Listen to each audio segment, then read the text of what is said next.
Entre l'Europe, qui a enfin trouvé comment poser son rover martien après avoir renoncé à sa plateforme russe, un lanceur historique qui vient de prendre sa retraite, de belles avancées sur le problème assez grave de Voyager 1, un atterrisseur lunaire qui n'en finit pas de revenir, un hélicoptère martien et encore quelques autres, on peut dire que beaucoup d'actualités spatiales auront encore fait couler leur dose d'encre ces derniers jours. Alors, comme chaque semaine, je vous propose de faire ensemble le point sur les dernières actualités spatiales et l'essentiel à en retenir.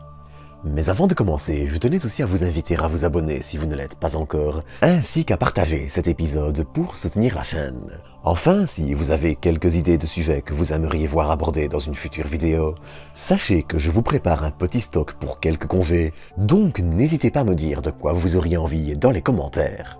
Sur ce, pour attaquer les actualités spatiales, je vous propose de nous diriger vers notre voisine, la planète Mars. Car la planète rouge nous garde en effet deux actualités bien au chaud.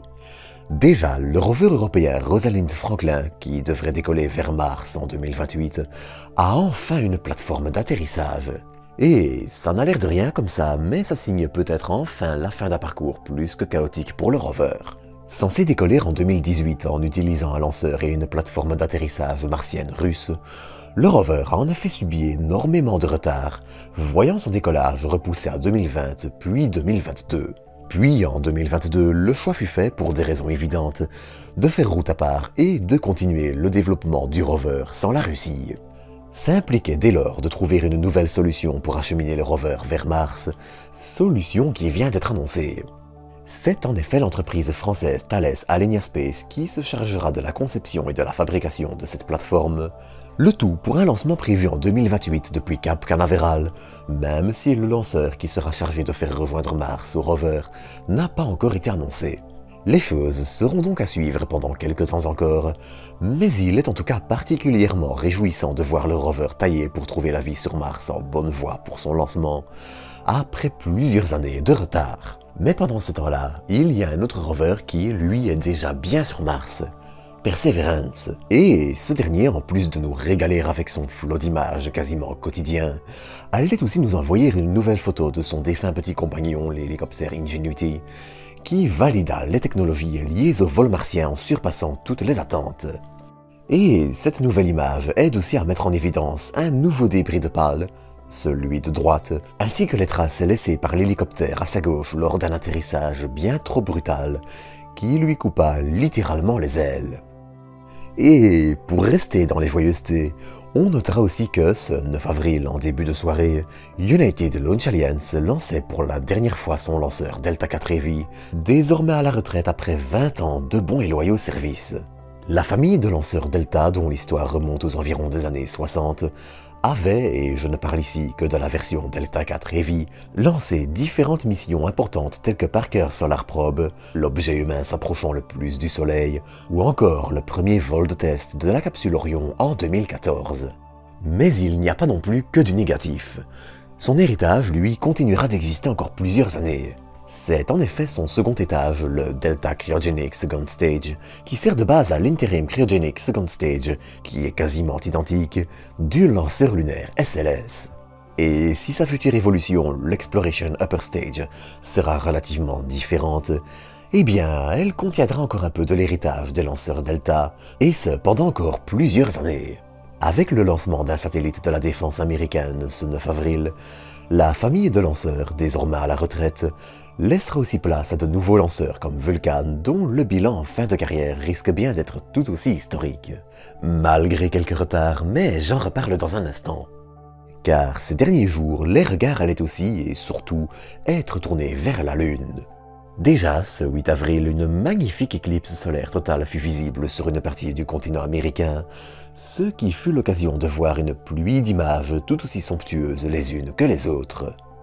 Mais cette éclipse allait aussi être photographiée et filmée depuis l'espace, et ce grâce à différents satellites, dont un Starlink. En effet, à la surprise générale, les satellites Starlink, qui sont pour rappel dédiés à Internet, semblent au moins partiellement dotés de caméras, d'une qualité d'ailleurs assez décente, et probablement dédiés à la surveillance de l'état général du satellite.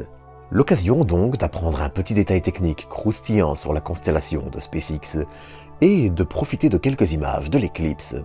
Mais quelques jours auparavant, on allait aussi avoir droit à une autre nouvelle. L'atterrisseur lunaire japonais Slim, qui s'était posé à l'envers sur notre satellite le 19 janvier, à la suite d'un moteur qui s'était complètement détaché, a en effet terminé ses opérations pour sa deuxième journée lunaire le 30 mars.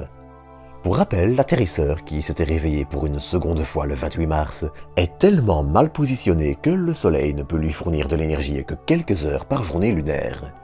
Pour rappel, un cycle jour-nuit lunaire complet dure à peu près un mois. Et pour un atterrisseur qui n'est pas conçu pour survivre aux grands écarts thermiques des nuits lunaires, réussir déjà 2 réveils est une belle performance pour la JAXA, l'agence spatiale japonaise. Mais dans un autre secteur de notre système solaire, ces derniers jours, on allait aussi avoir l'occasion de reparler de Voyager 1. Mais pour ça, un petit retour en arrière s'impose. Souvenez-vous, le 14 novembre 2023, Voyager 1 semble brusquement dérailler. Bien que la sonde communique encore sans aucun souci avec la Terre et que ses systèmes essentiels ne soient pas menacés, les données qu'elle renvoie, elles, sont complètement illisibles. Commence alors pour la NASA un magnifique casse-tête pour comprendre le problème, car il y a plusieurs défis. Déjà, le signal doit parcourir près de 24 milliards de kilomètres, ce qui prend près de 22 heures, puisque le signal va à la vitesse de la lumière. Ainsi, tenter différentes approches, tester certains éléments, etc., prend un temps parfois ridiculement long, puisqu'il faut compter environ 2 jours entre l'envoi d'une commande et l'arrivée sur Terre du résultat. Ensuite, c'est assez triste, mais les équipes ayant travaillé sur Voyager, conçu leur système et qui les connaissaient dans les moindres détails, sont souvent déjà à la retraite ou malheureusement plus de ce monde. Et les technologies utilisées n'étant plus du tout d'actualité, travailler sur Voyager est un petit défi quotidien pour les équipes, exacerbé par l'âge grandissant des sondes lancées en 1977 et les défis qui vont avec. Ainsi, c'est sans grande surprise qu'il fallut longtemps à la NASA pour localiser l'origine de la panne. Il semblerait en effet que 3% de la mémoire de l'ordinateur chargé de gérer les données de la télémétrie et scientifique soit corrompue. Probablement une puce défaillante, mais c'est tout le restant qui se retrouve ainsi impacté, et les données sont complètement illisibles. Il faudra en tout cas encore plusieurs semaines, voire mois, pour régler définitivement le problème, même si les équipes semblent assez optimistes pour la suite des événements, dont je reparlerai encore le moment venu.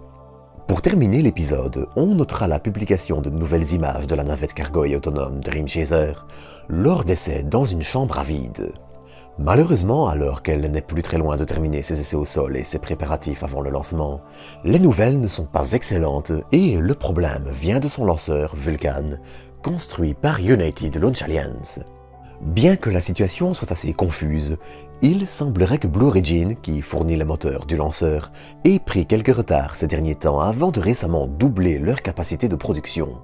Cela signifie ainsi qu'il est malheureusement probable que le lancement, attendu vers le milieu de l'année, soit décalé à l'automne, voire, soyons pessimistes, début 2025. Mais ça, j'en reparlerai encore le moment venu.